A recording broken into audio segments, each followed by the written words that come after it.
Hey guys, today we'll be sharing the story on how I ended up fighting alongside Canadian Sniper Wali in Ukraine. So let's go back a few years back, maybe 2016, 2017, and like 2018. During that time, I was serving in the Canadian Armed Forces. I was working on the warships, but also at that time, it was the fight against ISIS. And I remember I had the feeling on the warship that I was not doing enough. My sense of purpose was not met when I was working on warships, and I was always looking for ways to do stuff more, according to my opinion, more meaningful, right? So, and I wish I could go and just help the Kurds against ISIS, but I was under contract and I had my job, my girlfriend, so I just suck it up basically. But during that time, there were some articles coming out and also some documentaries coming out on Netflix, YouTube's, about foreign fighters that went over to Syria and Iraq to fight against ISIS. And it completely blew my mind. Because in my head, if I wanted to do deployments or missions, like it was through the Canadian Armed Forces and nothing else. But when I realized that they were people that abandoned their comfortable, perfect life, just making money back home to join the YPG or join the Peshmerga, it completely blew my mind because, like, man, that's, first of all, it's insane. But to go fight to help the world becoming a better place and to go fight to stop evil right on spot, to prevent the evil to keep spreading and keep killing more people. All those people, they preferred put their life on the line in order to help the Kurds fighting, not only the Kurds, but the whole world. And it completely blew my mind, and I became addicted to those documentaries and those newspapers. So I started following pretty much all of those guys on social media that I could find. Guys from Canada, UK, name it. They were from all over the world, included SafeDev also, and many more.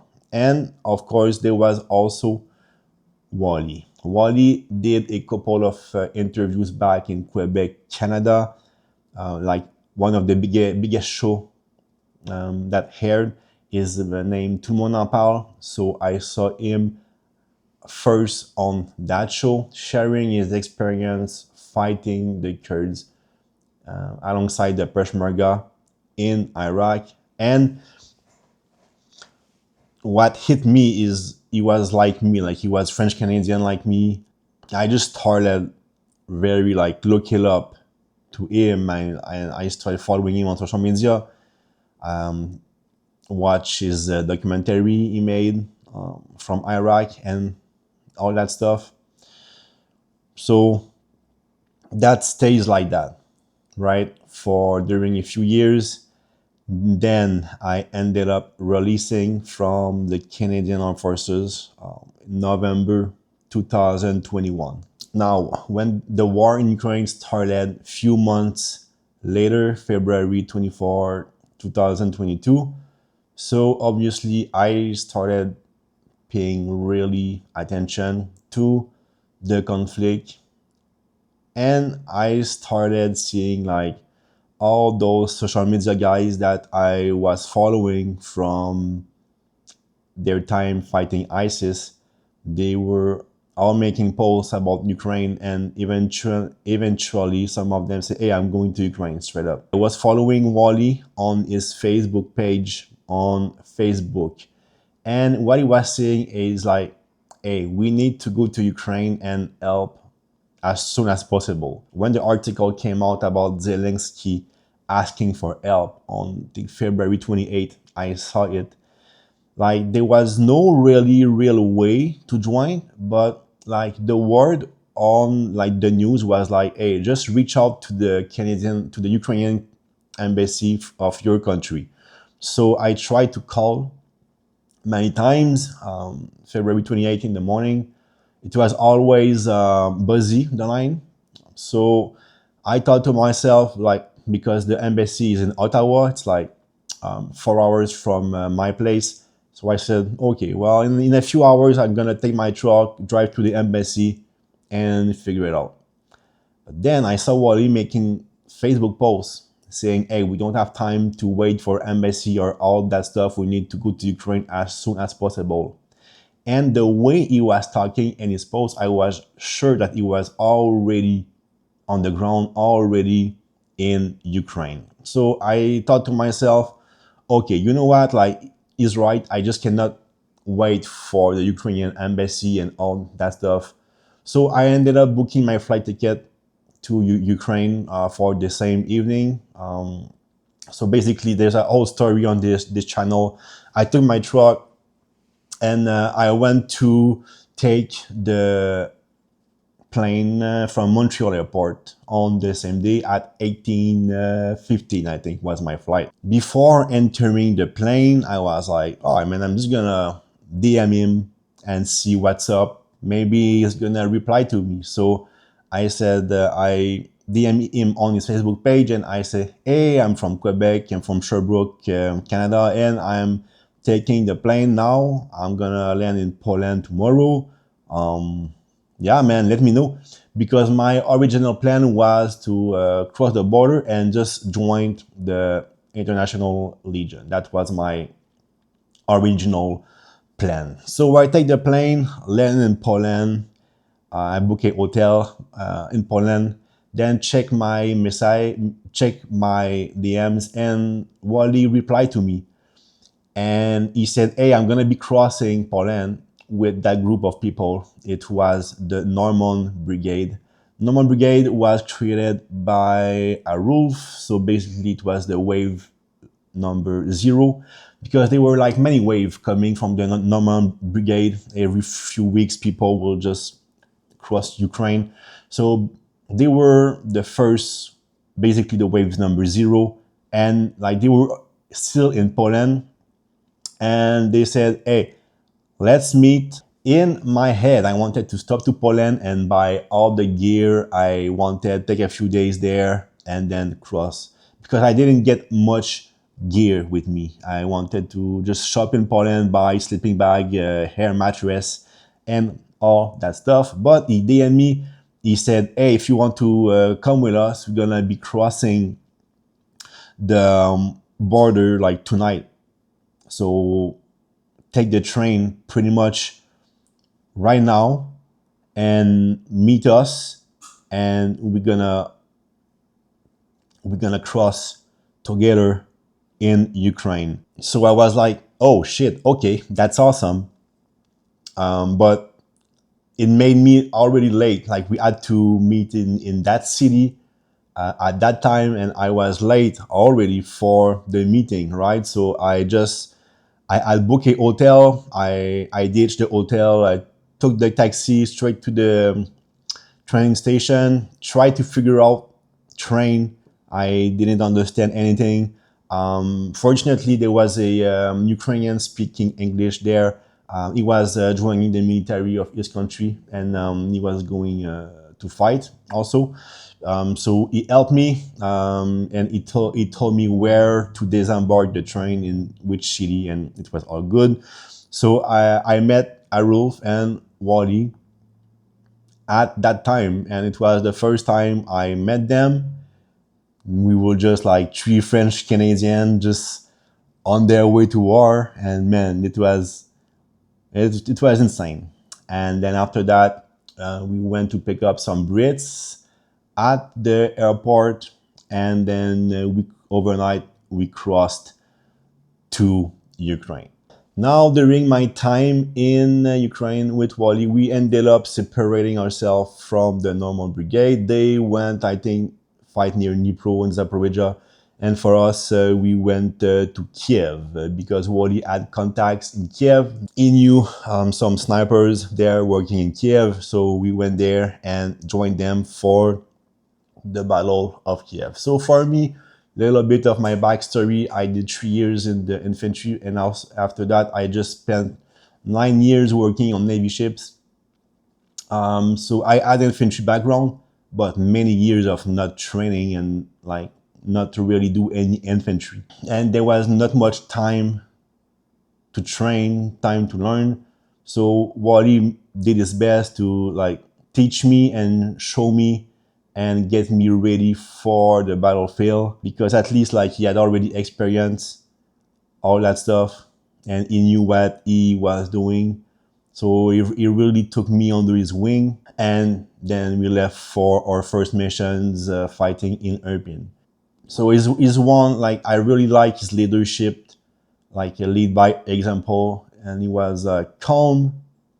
He was like very smart guy, one of the smartest guy that I have ever met. And man, like he taught me so much during our time together. And because of his professionalism and like telling me what to do, hey, like stay there, like go there, he saved my life a lot of time. So he was the sniper, he was running the 308.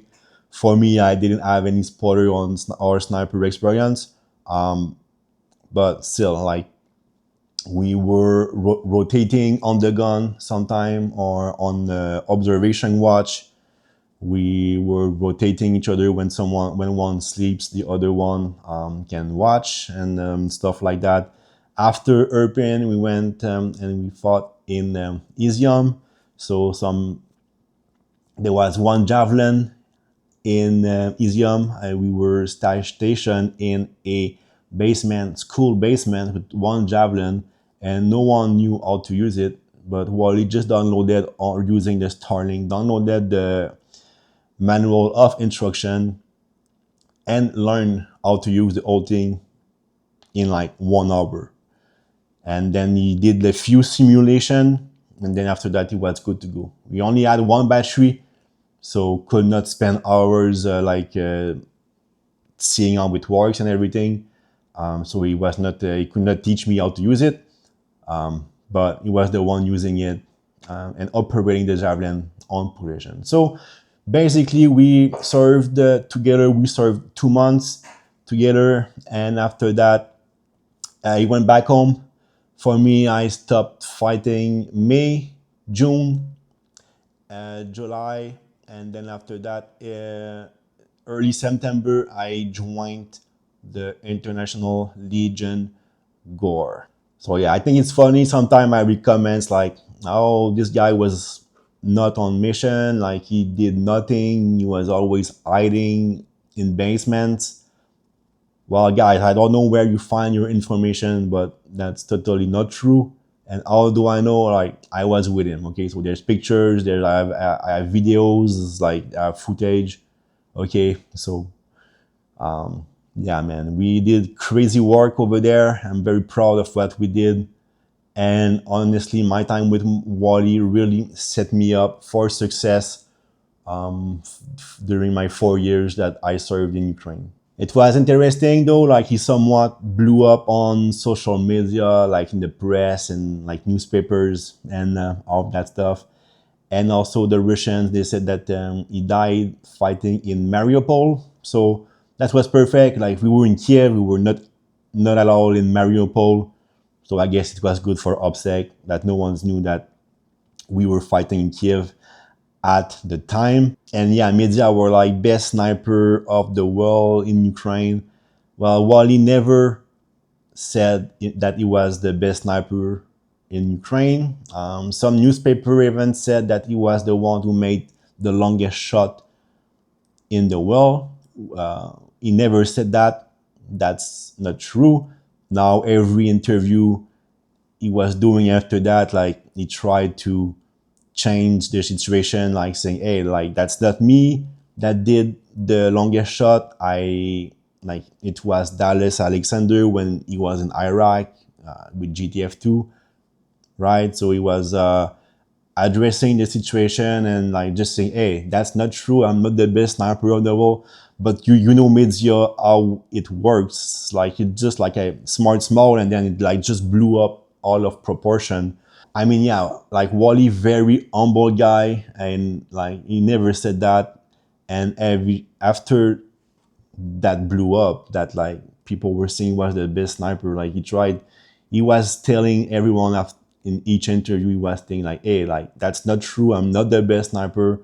It just some media put that as headliner, and then it just completely blew up. Okay, but Wally is a very humble guy, and yeah, never he said he did the longest shot, the longest sniper shot. And he never said that he was the best sniper. Okay, so he's a okay sniper, decent sniper.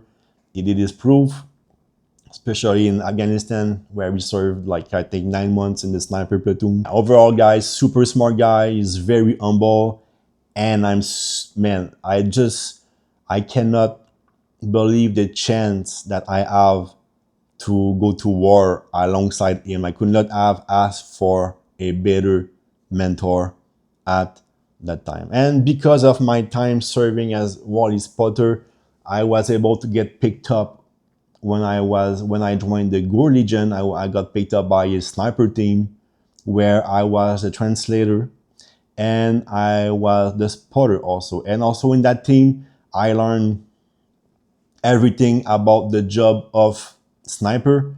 So I learned everything, and I worked as a sniper in Bakhmut, in Zaporizhia, in Kupiansk. Well, I mean, not sniper, but like more spotter. Okay, but yeah. Anyway, man, like super grateful for the chance and the opportunity I had to serve with Wally. Really set me up for success. And yeah, I hope we're gonna be serving together in next conflicts. So gonna start getting ready for that. And guys, that's all I have for today. I hope you enjoy. Make sure you subscribe to the Dose of Freedom, our YouTube channel, and our Instagram. Okay, that's all I have for today, guys. Stay safe. Peace.